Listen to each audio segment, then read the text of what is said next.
Hello, everyone, and welcome to Creating a New World, the show about the 12 Visions world, a world of wealth, health, peace, love, and freedom. I'm your host, Bill Hunsicker, and on this episode um, 38, I'm joined by Bob McCaffrey, chair of the 12 Visions Party of New Jersey. Thank you for joining me, Bob. Good morning, Bill, and good morning, everyone, and I'm happy to be here today. Thank you, Bob. And we'll move right on to the first section of the show, which is called the 12 Visions World, and we'll open that up with reading of the list of the 12 visions. If you have that handy, Bob, you can do that. If not, I'll step back and grab my visions book and read from there.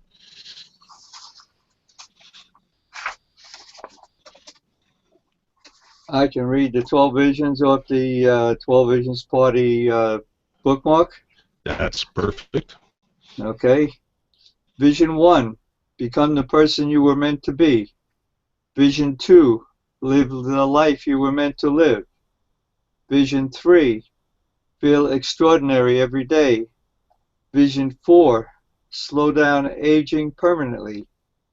Vision 5, land the job of your dreams. Vision 6, build the business of your passion. Vision 7, experience the love of your life. Vision 8, have the body you always envied. Vision 9, become the genius of society. Vision 10, have everything you ever wanted via the free to soar geniuses and technologies. Vision 11, enjoy nearly perfect health. Vision 12, raise your own little geniuses. That's the 12 visions for the 12 Visions Party. Thank you, Bob. The topic we're going to discuss today is work. What work will look like in the 12 Visions world. And I'll start off by saying as more and more people discover the NeoThink tools and learn how to think in picture puzzles and how to organize their life and grow into the NeoThink mindset. More and more people will be shifting from jobs of labor and jobs where you get paid a certain amount to work for someone else to jobs of the mind.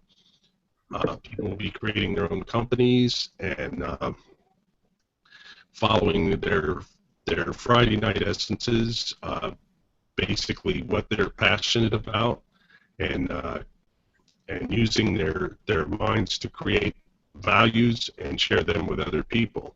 And their income, their prosperity will be determined by their own creative efforts rather than being fixed by agreement, working for someone else.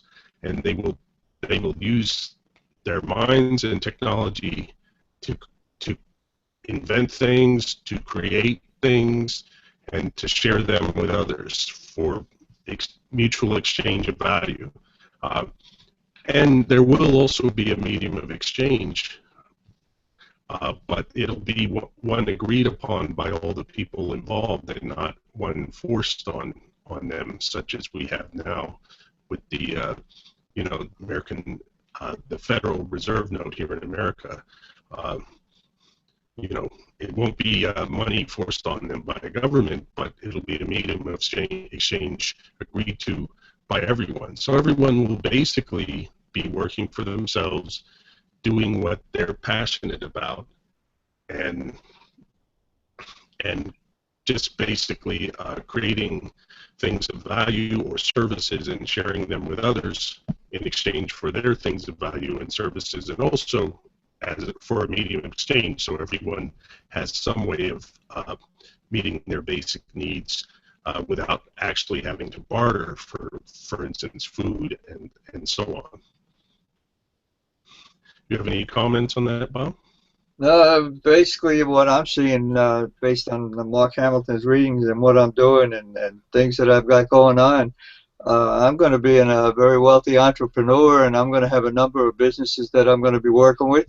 And one of the things I'll be looking to do is to help people have jobs where they can take the job that they have and make it a business that they want to work and build it as large as they want to build it. So it's going to be very exciting for me because I'm going to be involved in maybe spearheading or guiding some of these things. But the money's just going to be rolling in, and I probably won't know what to do with it all. Mhm. And that Yes. just tickles me thinking of that. Hmm.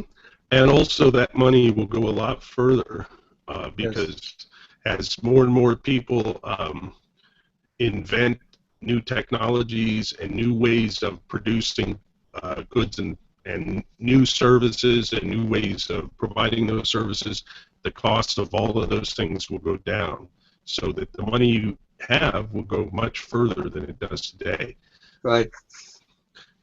And that's what is referred to as the millionaire phenomenon. It's not that you'll actually have millions and millions of dollars or whatever the medium of exchange is, but the buying power of the money you have will be the same as what millionaires, the buying power that millionaires have today. Right.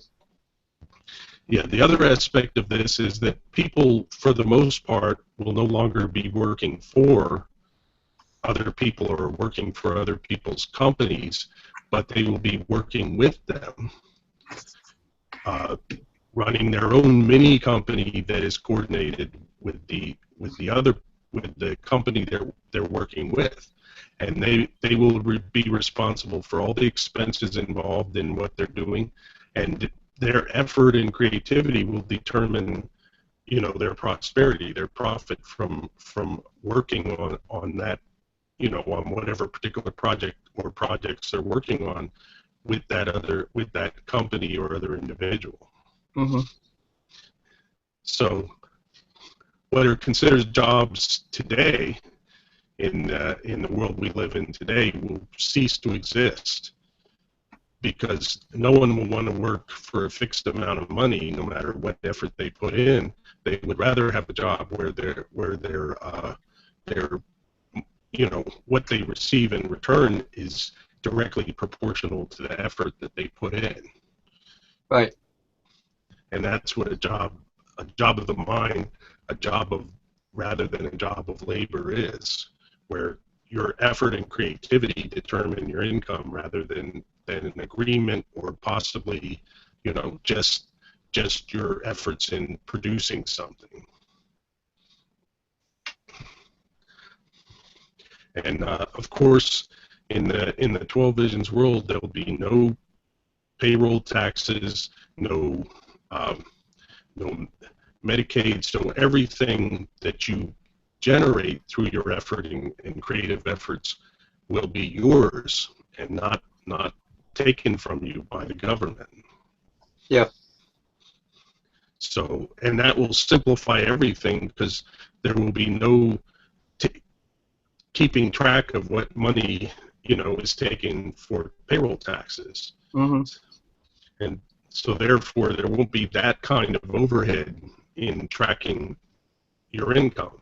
Yeah. The one thing that question that comes up to me in my mind is there still going to be some needs for some services, and indirectly people that are supplying services are going to be working for somebody. And how does that look? And what would that look like in a 12 Visions world? Well, For example, your doctors, your nurses, your medical field people, people that have to service people that are not healthy. Uh, what would that look like? well, as far as I can see, and we are basically speculating because once we get into the 12 Visions world, it's basically a voluntary world, and people will decide how to do these things by mutual cooperation and agreement. Hmm. It won't be a small group of people deciding what we're going to do and then coercing everyone else into doing it. Everything we do will be by voluntary cooperation and not by by coercion and force. So people will get together. I mean, someone may decide to, create a hospital business or a healthcare business, and then associate with doctors who will basically run their own practice. And of course, because there will not be the over-regulation of providing healthcare, that overhead to run their practice will be small, and therefore their profits will be large, and they won't have to charge, astronomical fees, right? Right, in order to derive a prosperous income from providing their services as a doctor. I mean, and basically it'll be based on your reputation rather than, some other forced, you won't be, in other words, you won't be able to provide bad service and continue to prosper. There will be ways for people to rate your service, and other people to see those ratings when they're looking for a doctor or anyone else providing a service. And, and then, so therefore people won't be able to deceive people. You will have to provide good service in order to prosper and profit from being in that field. And so therefore the doctors may come and cooperate with people who are running a hospital business, and every business will be for profit. The only purpose of nonprofit is so you don't have to pay taxes. There's no other purpose to have a nonprofit business. Every business will be for profit, but the motivation will be to provide good service or good facilities or whatever for a good cost, and that's how you profit, not through deception or force. So someone may run a hospital business, provide the facilities, provide the doctor's office, provide the surgical facilities, and then the doctor would cooperate them and possibly pay rent to use the space in that facility, but they'll be running their own individual practice. They won't, they'll be in cooperation with the hospital, but they won't be a quote-unquote employee. Yeah. They'll be running their own, healthcare service business, or as it's traditionally called, medical practice. Right. And they'll be doing their own thing. Someone else, I mean, we will probably have technology where they won't have to employ receptionists and, and since there won't be over-regulation, they won't need to have employees to fill out insurance forms and all this. I mean, I can see healthcare being like it used to be, where normal, everyday, day-to-day healthcare, is such low cost that you don't need insurance to afford it. Right. That's the basic idea. And I can envision a world where we could see doctors actually visiting, but via technology, not necessarily going in person, but actually consulting with a patient at their home in a similar way that we are talking right now. Yes. Via the internet and via video conferencing and those kind of things, and that we're already seeing wearable technology that can monitor your, all of your body's vital signs, such as I believe it's called Fitbit. So therefore the doctor will be able to remotely, get all the information he needs to make a diagnosis, and then consult with the patient, and then the patient and the doctor will mutually discuss and decide on a course of treatment for whatever health problem the patient may be having. Yeah, I noticed with some of the insurance companies are already trying to do that now. I noticed with the insurance company that we have, they were offering facilities where you can contact a doctor on the computer and tell him what your problem is and have him work with you right on the phone as opposed to having to go to a doctor. And it's just something new that they've just started within the last year or so. So it's technology is moving along in that direction. That's for sure. Yes, and so therefore, that's another way that costs for healthcare will be reduced because you won't even have to travel to the hospital unless you have to have something physically done, like surgery, or if you're injured and you need the injury taken care of. But technology may reach the point where you don't actually have to go there. You may have a local. Even now, they have local facilities, small facilities where you can go to get,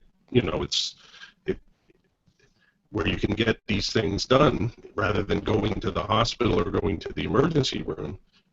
Even now at a lower cost, but it's still a high cost because of the government overregulation of healthcare. Interesting thoughts. And I see, basically most of the physical labor jobs that exist now being automated. And people like, that's horrible, everybody will be unemployed. No, they will learn how to create their own business and live their passion and prosper from sharing what they create from their passion.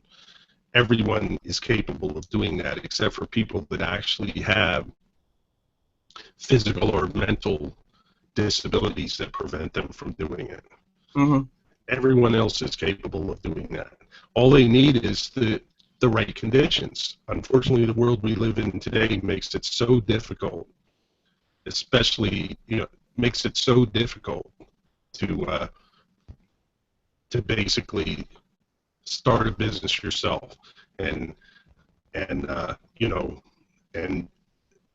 do your passion and share it with other people and exchange that for goods and services they're willing to exchange, or a medium of exchange. As I said, it's so difficult now to do that. I mean, we're all trying to do that, and we run into roadblocks everywhere we go because of the world we live in right now, the world we call the anti-civilization for very good reason.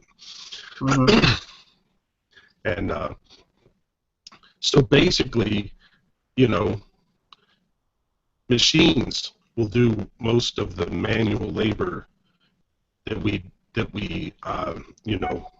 people do in so-called jobs now.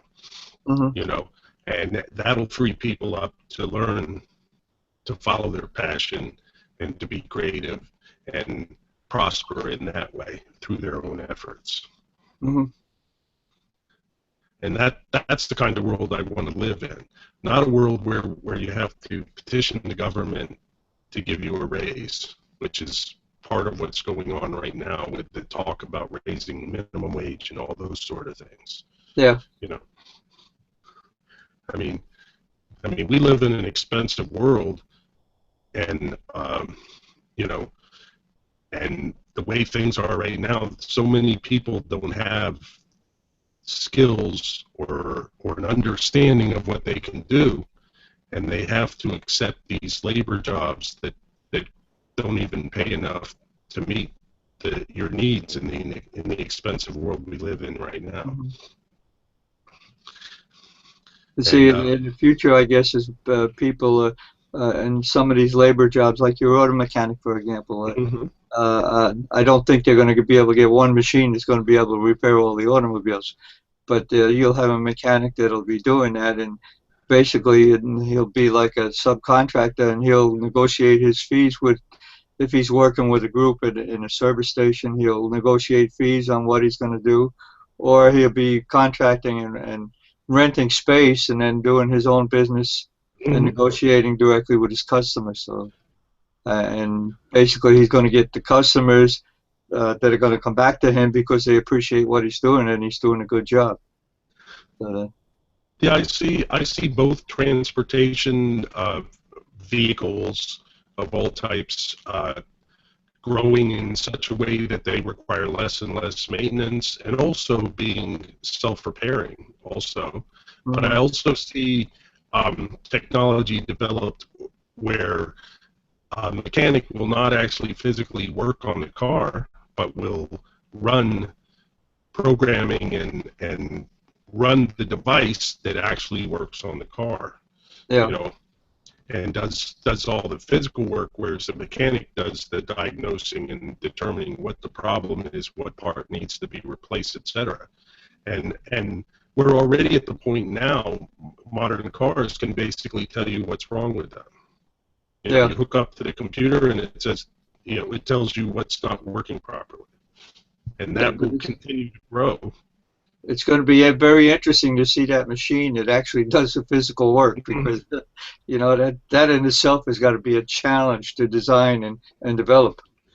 Yeah, but I'm not saying it can't be done, but it's going to be a big challenge. But those vehicles will also be designed to be simpler to work on.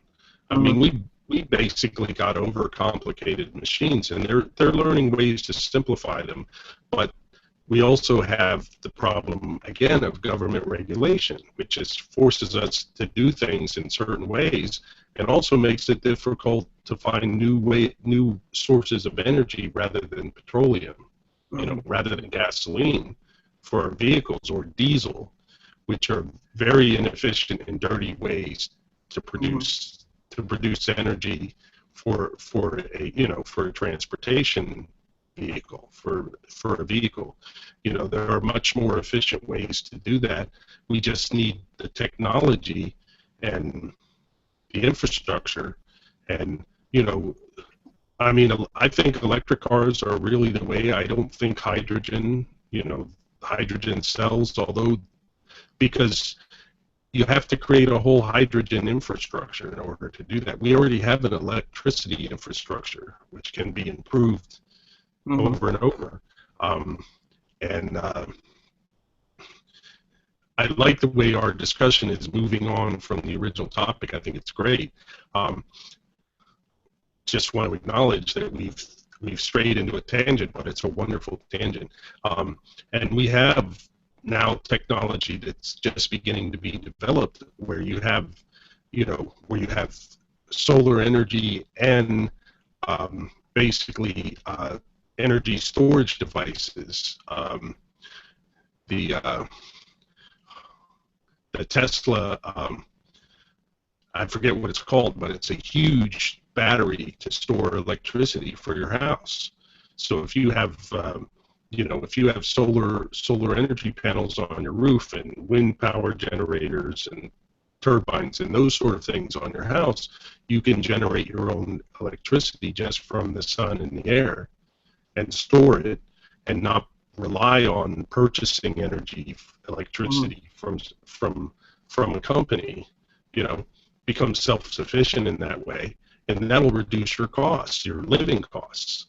Right. I mean, and if you own your land and the house, you know, and you're not being forced to pay property taxes, that also reduces the cost of living, you know, of living somewhere. You know, because right now a big part of the cost of living anywhere is property taxes that are taken by your local government. And in the future, that won't be, if in the 12 Visions world, that won't exist, because everything, including education, will be a private business providing a service, including roads will be privately owned. And there'll be technology, which we already see in the form of, I forget what it's called, where you just drive through and the device on your dash records the payment. And you'll be basically, people will own sections of roads, and you'll make a micropayment, $1 or 50 cents or the equivalent, as you go through each section of road. And they'll take that money and maintain the road. And probably much better than the government maintains the roads right now. Yeah. It'd be interesting to see that and to be able to experience that. These are all things that I greatly look forward to, and why I'm involved in doing this show and other things to to help create the 12 Visions world, a world that I want to live in. Hmm. And hopefully other people do too, enough people that we can actually manage to create this. All right, thank you very much, Bob. We'll move on to the next section, which I call Where's the Force? And let's see.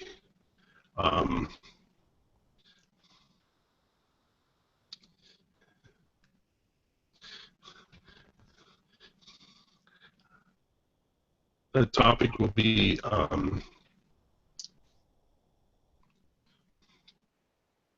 the internet. Bob, where's the force? Oh, and then the internet. I'm not sure what the force is. I guess just having the equipment and all the things that we need to be able to get on the internet, the force is there in the government and our taxes. Mm-hmm. And I received an email that I thought was pretty interesting about a week ago, where it listed all the different things that we do in our daily lives: purchasing our computer, Mm-hmm. purchasing our monitor, purchasing the keyboard. The government's got their fingers in there and taking a little bit of everything that we buy there, and we're paying taxes over and over and over again. And it applies not only to this, but when you go into just your normal services that you use, your automobile. If you're taking a bus, you got taxes and charges on that. The bus company's being taxed for their equipment when they purchase it. Almost everything we do and everything we touch, the government gets a share of it, and there's no way around it. So that's where the force is. The government is constantly picking our pockets. Mm-hmm. Yes, and even things that are called fees, and all of those are really taxes. Yes. It doesn't matter. If the Right. government is asking for money, then it's taxes, and it's being taken without our consent or agreement. And one of the things that really interests me is you got people, for example, that are taking the George Washington Bridge every day. They take their car over the bridge, and they're paying a very high fee for that service to be able to go across that bridge. And unfortunately, they're not only paying for the maintenance of the bridge and that highway, they're also paying for the maintenance and service of the rails and the public transportation, because they're taking the money from that bridge that we're paying to maintain that and throwing it to supporting these other public transportations. And then, if we're paying our portion to maintain the bridge and the highway fees, why should we have to support the public transportation too? Why shouldn't the people using public transportation support that? And the same thing with the internet. And we use the internet, we pay our fees, whatever, and we're happy to do that because we're paying it, because we're using it. Mm-hmm. But, if they were taking that money and putting it to something else, I think it would bother me a little bit and get me upset. And I think it would bother a lot of people. Mm-hmm. Unfortunately, that's the type of thing that the government does. And I guess the largest example of that is Social Security. Yes, yeah, I agree with all of that. And of course, there's also government. Fortunately, the internet, just using it, there's not a lot of force involved. But for the companies that are providing, internet service, actual connection to the internet, there is force. There are regulations in how they can provide those services. Right. I'm happy to pay a fee, to connect to the internet, and proportionally, what we're doing now is much, requires much more sophisticated equipment and everything, so that we can basically, 20 years ago, we couldn't video chat. There wasn't, over the internet, there wasn't sufficient bandwidth to do it. You had to do it over a phone line if you wanted to video chat then, and it required very expensive equipment to do.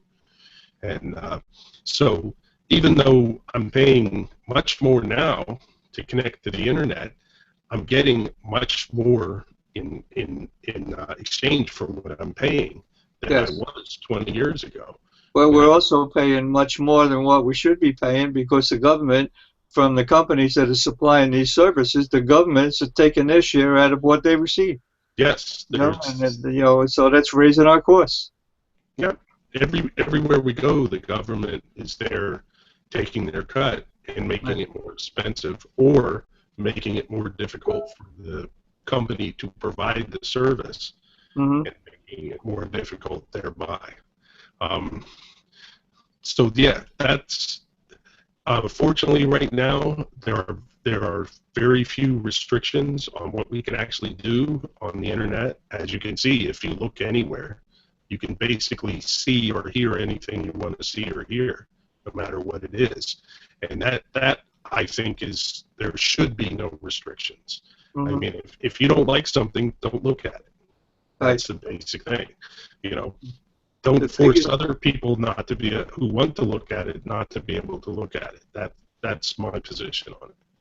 right, and the greatest thing about the internet is the educational benefits that you can achieve for it if you take advantage of them. Hmm. There has never in the history of the world been anything that would give us the information that we're able to get on the internet now if we want to research something. Uh, it was never seen before. You know, so Plus, a lot of that's a big benefit. colleges Yes, provide the materials for their courses online free, right. and you don't have to Unfortunately, a pay lot of for people don't it. take advantage of it. Right? Yeah. Either they're not aware of it, or you know, they don't see the value in it if they don't have to pay a lot of money for it. Well, especially even with a lot of adults and a lot of kids. I mean, with the kids, the biggest thing is the games. But Hmm. there are also a lot of adults that spend a lot of time playing with games and just talking back and forth. Where if they took a little bit of time and did some studying, they could improve their lives 100-fold if they only did some studying and pursued something that they like to do. But unfortunately, people just are not willing to put in the effort to do it. That's the big problem. Hmm.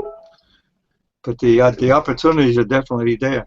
They're definitely there for someone who has the understanding and the desire and the willingness to put in the And the effort. ambition to do it. Hmm. Yeah. Okay, thank you very much. We'll move on to the next section, which is called Creating the 12 Visions World. And we'll start that off with a reading of the Prime Law.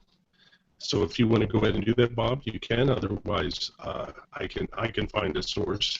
Yeah, I got it right here. Just Still don't have had it to turn to the memorized. page. The prime law, the fundamental of protection. The preamble. The purpose of human life is to prosper and live happily. The function of government is to provide the conditions that let individuals fulfill that purpose.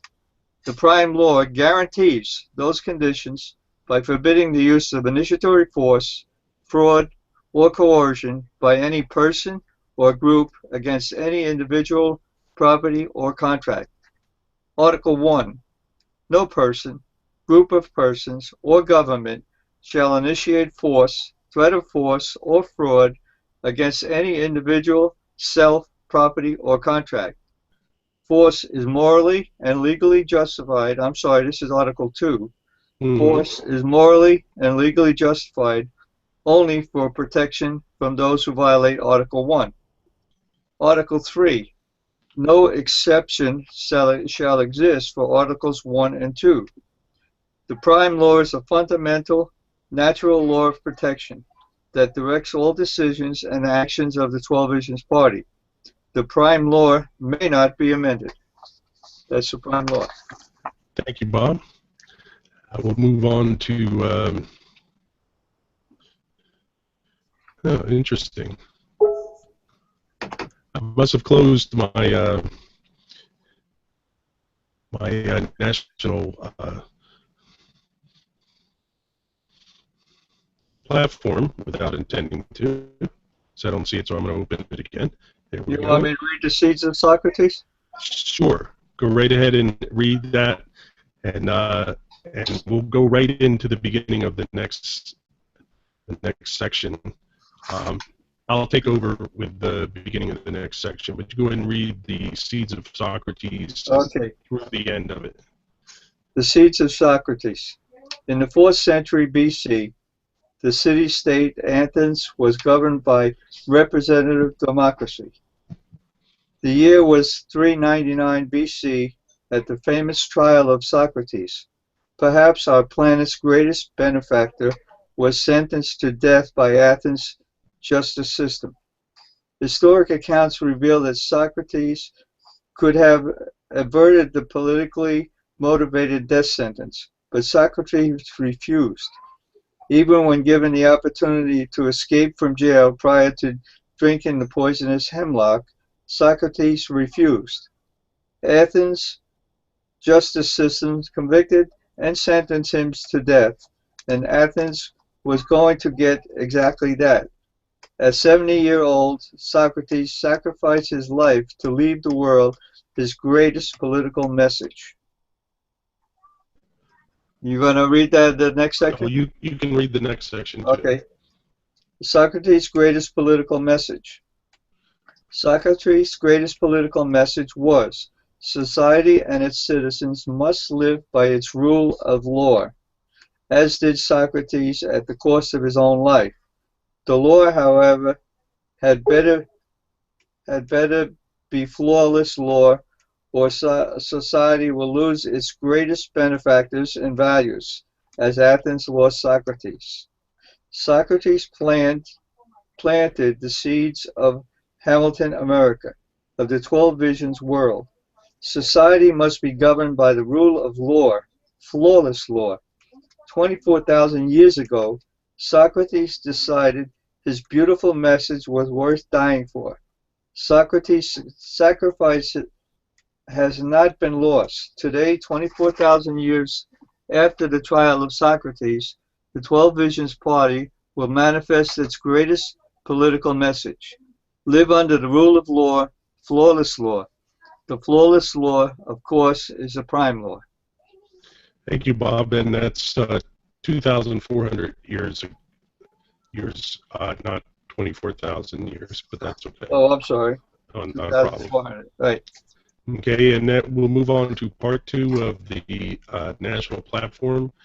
It says, lift us from the suppressed class, prime law, rescuing America, setting free the great technological revolution, era of super technologies and soaring buying power. Okay, I'm gonna read the premise. We're gonna have a short discussion, and we're gonna close this show out. We're not gonna run it long. I do have an announcement to make, and then we'll talk some about helping to create the 12 Visions world, and I'll make an announcement, and then we'll close things up. The premise is simple. Man is imperfect. Man is flawed. Man is vulnerable to incorrect opinions, selfish agendas, destructive temptations, misguided behaviors, dishonest corruption, even manipulative evil. By removing all imperfections, by removing man from making the political and legal decisions, a perfect power reactor explosion of wealth, health, and peace will overwhelm society sooner than later. The problem in all political and legal systems ever known to man is they are ultimately controlled by flaw-filled man. The American political system, for instance, whether liberal left or conservative right, in both cases is controlled by man, flaw-filled man. Civilization will take an unprecedented leap forward by removing imperfection, by removing man and his endless opinions and agendas from creating, interpreting, and executing law. The method to remove man is the prime law. The rapid consequence, as shown throughout Part 2, is millionaire-like prosperity for all the people, including the poor. And this is what we will begin to discuss in the next episode of the show. But the basic idea here is if we remove the ability of flaw-filled men and women to interpret, to distort, to deceptively misapply the law, then we have the world we live in today, where a few people prosper and most people live in poverty. And more, the gap is becoming apparent when we have people who earn millions and millions of dollars, whereas a majority of people, barely earn enough money to meet their basic needs. Mm-hmm. And that's what we're trying to change, the kind of world we're trying to create. So that's why we're doing this show, to share the ideas of this world that will remove the ability of a few men to rule over all the rest of us, to their prosperity and our to our detriment. And we will get into that discussion in the next episode of the show. We're going to move on briefly to the how you can help create the 12 Visions world. Basically, by the simplest ways, by talking to other people about it and sharing the ideas that we discuss on this show with them. Tell them how you feel about it, how, why you think it's a good idea. You can also become involved with the 12 Visions movement by becoming involved with the 12 Visions Party in your state, and therefore help create the conditions that will allow the 12 Visions world to exist. And you can also help by supporting that organization, either by providing help or providing money. As I've said many times before, in order to accomplish what we want to accomplish and to create the 12 Visions world, it's going to require time, people, and money. And the more people and money we have, the less time it's going to take. And I'd like to live in the 12 Visions world, so I'd like it to take the least amount of time as possible. So I encourage everyone who can hear me to consider becoming involved in some way. Also, you can help by supporting this show, either by telling others about it or by supporting it money-wise, which I will list in my closing credits. Or you can come on the show and be a co-host if you're interested in doing that. And if you are interested, you can just send an email to cnwshow@gmail.com, and I'll get in touch with you, and we can discuss what equipment you need and what the requirements are to be a co-host of the show. And that's basically it. The basic idea is in as many ways as we can, we need to share these ideas with other people so that they understand it and they want it too. I can't think why anyone who's honest and decent would not want to live in the 12 Visions world rather than the world we live in now. And having thought about it, I've decided to delay my announcement till the next episode, because I do have to really consult with some people before I make that announcement. So that look forward to that announcement in the next episode of the show. Do you have any closing remarks you'd like to make, Bob, before we close out the show? I don't have anything other than to encourage people, as you have already. Get involved. Do a little research, look into the Creating a New World show, come and see what's going on. get involved with the 12 Visions Party, look into the website and see what it's all about, and get involved. Come out and join us. Okay, I want to thank you for coming on the show and sharing your perspective and ideas, Bob. And I greatly appreciate your coming on. Okay, thank you very much, Bill. I'm happy to be here. And I'd like to thank everyone who watches or listens to this show and considers the ideas that we're discussing here. If you have any questions, please send them to cnwshow@gmail.com. You can see previous episodes at www.tocreateanewworld.blogspot.com. Like us on Facebook. Join our Google Plus community. In both cases, either on Facebook or Google Plus, search for CNW Show. Either the page on Facebook or the community on Google Plus, and join them. You can support the show by telling your family and friends about it. You can also support the show by going to www.patreon.com/creatinganewworld and pledging $1 or more an episode. All opinions expressed on the show are the sole responsibility of the individual participants and do not represent the Neothink Society, the 12 Visions Party, or author Mark Hamilton. Creating a New World is a production of Integrated Values, LLC. I wish everyone wealth, health, peace, love, and freedom.